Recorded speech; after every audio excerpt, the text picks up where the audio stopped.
کیا لوگ یہ خیال کیے ہوئے ہیں کہ صرف یہ کہنے سے کہ ہم ایمان لے آئے چھوڑ دیے جائیں گے اور ان کی آزمائش نہیں کی جائے گی؟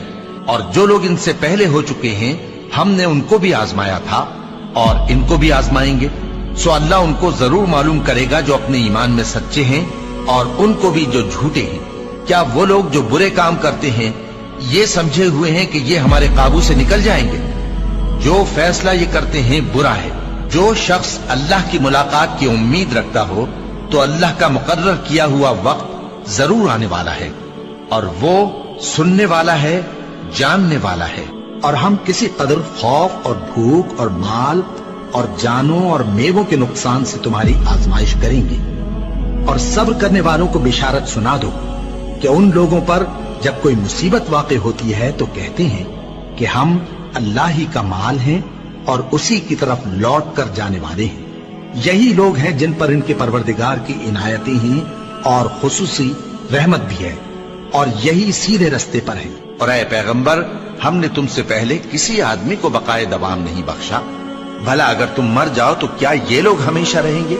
ہر شخص کو موت کا مزہ چکھنا ہے، اور ہم تم لوگوں کو سختی اور آسودگی میں آزمائش کے طور پر مبتلا کرتے ہیں، اور تم ہماری طرف ہی لوٹ کر آؤ گے۔ کوئی مصیبت زمین میں اور خود تم پر نہیں پڑتی مگر بیشتر اس کے کہ ہم اس کو پیدا کریں ایک کتاب میں لکھی ہوئی ہوتی ہے، اور یہ کام اللہ کو آسان ہے، تاکہ جو فائدہ تمہیں حاصل نہ ہو سکا اس کا غم نہ کھایا کرو، اور جو تم کو اس نے دیا ہو اس پر اترایا نہ کرو۔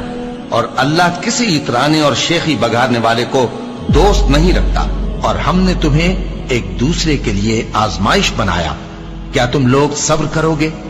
اور تمہارا پروردگار تو دیکھنے والا ہے۔ اے اہل ایمان، تمہارے مال و جان میں تمہاری آزمائش ضرور کی جائے گی، اور تم اہل کتاب سے اور ان لوگوں سے جو مشرک ہیں بہت سی ایذا کی باتیں سنو گے، تو اگر صبر اور پرہیزگاری کرتے رہو گے تو یہ بڑی ہمت کے کام ہے۔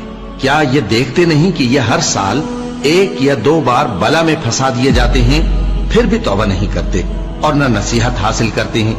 اور جو مصیبت تم پر واقع ہوتی ہے سو تمہارے اپنے کرتوتوں سے، اور وہ بہت سے گناہ تو معاف کر دیتا ہے۔ اور تم زمین میں اللہ کو عاجز نہیں کر سکتے، اور اللہ کے سوا نہ تمہارا کوئی دوست ہے اور نہ مددگار۔ کیا تم یہ خیال کرتے ہو کہ یوں ہی بہشت میں داخل ہو جاؤ گے، اور ابھی تم کو پہلے لوگوں کی سی مشکلیں تو پیش آئی ہی نہیں؟ ان کو بڑی بڑی سختیاں اور تکلیفیں پہنچیں، اور وہ صعوبتوں میں ہلا ہلا دیے گئے، یہاں تک کہ پیغمبر اور مومن لوگ جو ان کے ساتھ تھے سب پکار اٹھے کہ کب اللہ کی مدد آئے گی۔ دیکھو، اللہ کی مدد ان قریب آیا چاہتی ہے۔ اللہ کسی شخص کو اس کی طاقت سے زیادہ کا ذمہ دار نہیں بناتا۔ اچھے کام کرے گا تو اس کو ان کا فائدہ ملے گا، برے کرے گا تو اسے ان کا نقصان پہنچے گا۔ اے پروردگار، اگر ہم سے بھول یا چوک ہو گئی ہو تو ہم سے مواخذہ نہ کیجو۔ اے پروردگار، ہم پر ایسا بوجھ نہ ڈالیو جیسا تو نے ہم سے پہلے لوگوں پر ڈالا تھا۔ اے پروردگار، جتنا بوجھ اٹھانے کی ہم میں طاقت نہیں اتنا بوجھ ہم پر نہ رکھیو، اور اے پروردگار ہمارے گناہوں سے درگزر کر اور ہمیں بخش دے اور ہم پر رحم فرما۔ تو ہی ہمارا مددگار ہے، سو ہم کو کافروں پر غالب کر۔